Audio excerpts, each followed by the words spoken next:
Hey you, do you want some code? Welcome back. Up until now, we've talked about topics that are definitely important, but they won't really affect your day-to-day coding, and you won't really be asked about what we just learned about interpreters and compilers in the interview. But starting in this video, we are going to learn about something that will come up again and again in your career. Something that's very important and foundational to JavaScript that any senior developer should know. It's also something that we are going to keep bringing up throughout this course, so make sure you pay attention. And up to this point, you might have wondered why I completely ignored this little pink and orange box, the call stack and the memory heap. You've been paying attention because we are going to talk about them in the next couple of videos. You see, we learned that the JavaScript engine does a lot of work for us. But the biggest thing is actually reading our code and executing it correctly. And what do you think the most important things in this step are? There is one.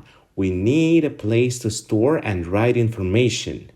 There is to store our variables, our objects, our data of our apps, and a place to actually run and keep track of what's happening line by line in our code. Well, we use the call stack and memory heap for that. We need the memory heap as a place to store and write information because at the end of the day, all programs are just read and write operations. That way, we have a place to allocate memory, use memory and release memory. There is to remove it. Just like these cupboards over here and twist the full stack.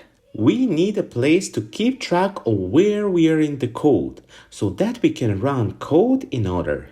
And with these two things, the JavaScript engine is able to do that.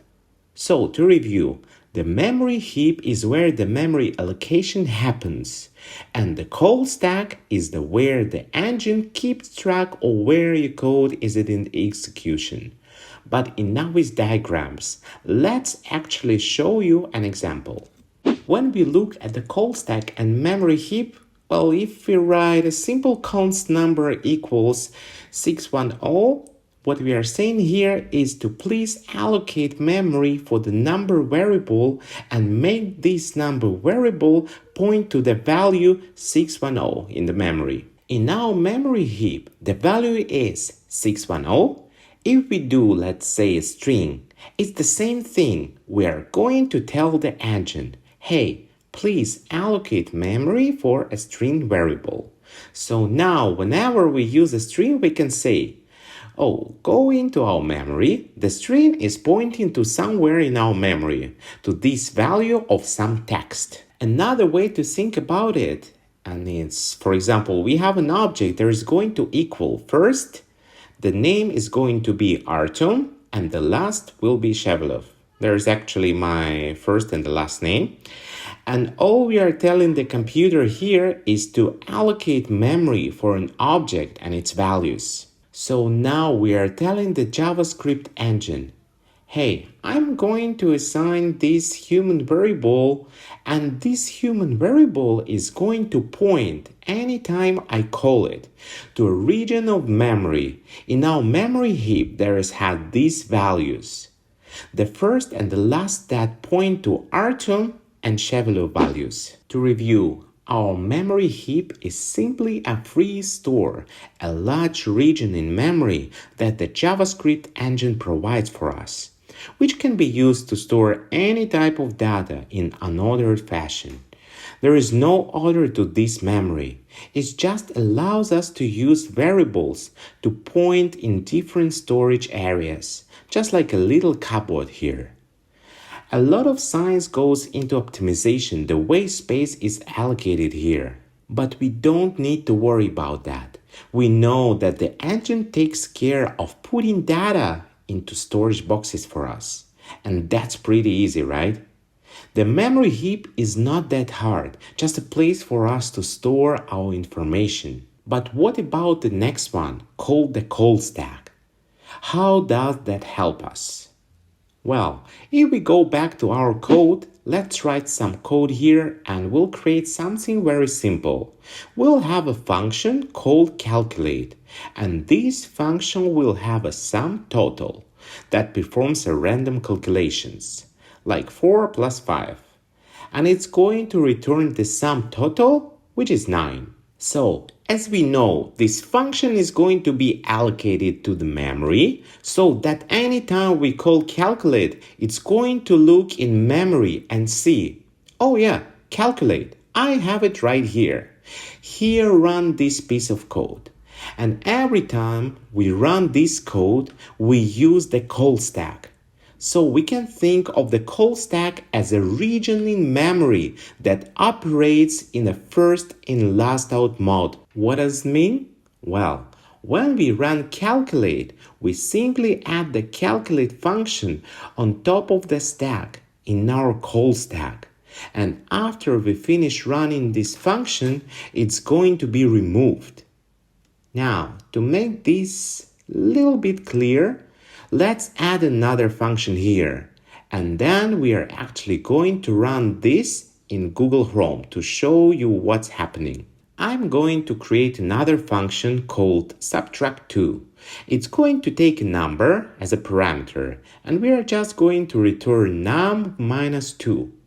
We're subtracting 2, so there is in our calculate function. We can simply return subtract 2 and give it the sum total. It will subtract 2 from 9. So it should give us 7. Now let's see how the call stack is going to work when we run this function. I'm going to copy this and go to our Google Chrome Developer Tools. Then I'll click on Source over here, and you might have to click on the arrow to go to Snippets. I can add a new snippet here, and on the right side hand, you'll see something called call stack that will show us what's happening. Okay, copy and paste this code. Let's see what the call stack does. I'm going to add a debugger statement over here, which will pause the execution right before I write calculate. Let's hit run and see what happens. Alright, we've paused our execution, as you can see here, before we've done calculate. So we can see the JavaScript engine has gone through this piece of code. Okay, we've declared our functions. The JavaScript engine knows what subtract and calculate are. And it has some place in memory where it has stored this information. But we haven't run anything yet. However, on the call stack, I see something called anonymous here that we didn't see before. And what is that? Well, that's the global execution context, and it's something that we're going to talk about in the next section. But for now, it's anonymous because there is no name for this file. This is the JavaScript engine saying, hey, I'm running this file. This is the first item on the stack, and the first action that we take is to run this file. If I click on this down arrow, we will see that we get to calculate. That's the next step in the JavaScript engine. And if I click it down again, see what happens to the call stack here. The calculate function just got pushed on the top of the stack. So our call stack now has the anonymous function, which was the global execution context, which was the main run of our file. But now, because we've run a function, inside of this function, on the top of the call stack, we have calculate. If I go next, I see that I've calculated the sum total, and the next line is going to be subtract to see what happens to the call stack here if I click next. We are now inside of subtract2.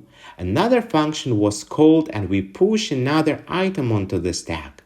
Now here's the interesting part. We are not done with the calculate function, are we?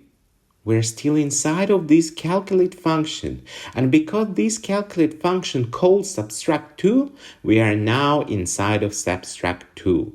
I know there is kind of confusing, kind of like inception, but that's what's happening here. The call stack tells us, hey, right now, where are you in the code? we are subtracting 2.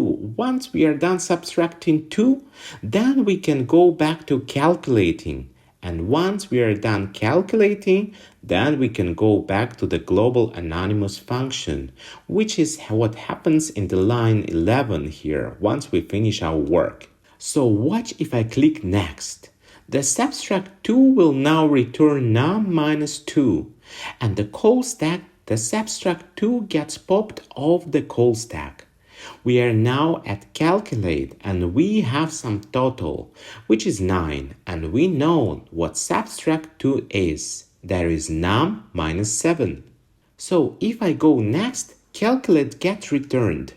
And if I go next, we are done with the function. Look at that. Our answer is 7, and that's what an act does. The call stack stores functions and variables as your code executes at each entry state of the stack, also called the stack frame, which is the frame over here. These 3 stacks allows us to know where we are in the code, and they run in first in, last out mode. The first one is the last one to be popped up. We can keep adding to the stack, and eventually it pops all the function calls until we are done with our commands. We use the memory heap to point to different variables, objects, and data that we are storing, so that we know where to look. By the way, this is how it works in most programming languages. We have call stacks and memory heaps, which are the 2 locations where JavaScript remembers items. However, since every JavaScript engine has different implementations, the allocation of variables is not always the same. A good way to think about it is simple variables can usually be stored on the stack. We'll learn about this later on. While objects and complex data structures like arrays and functions are stored in memory heaps. The great thing about call stacks is that they allow JavaScript to determine its position in the code. Whatever is at the top of the call stack is where JavaScript is currently executing. How amazing is that? One last thing.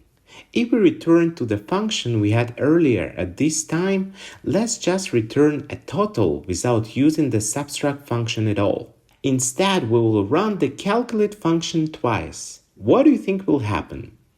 Well, if I run this code, we start with our global execution context, then we move on because a new function is called.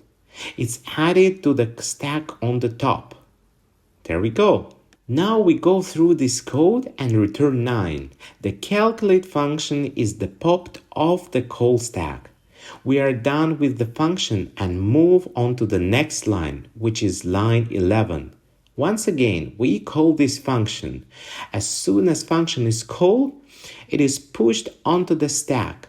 It runs through the code and then returns, getting removed from the stack. Alright, we have covered that part. Now let's move on the fun video where we try to break this and cause a stack overflow. I'll see you in the next one. Bye bye.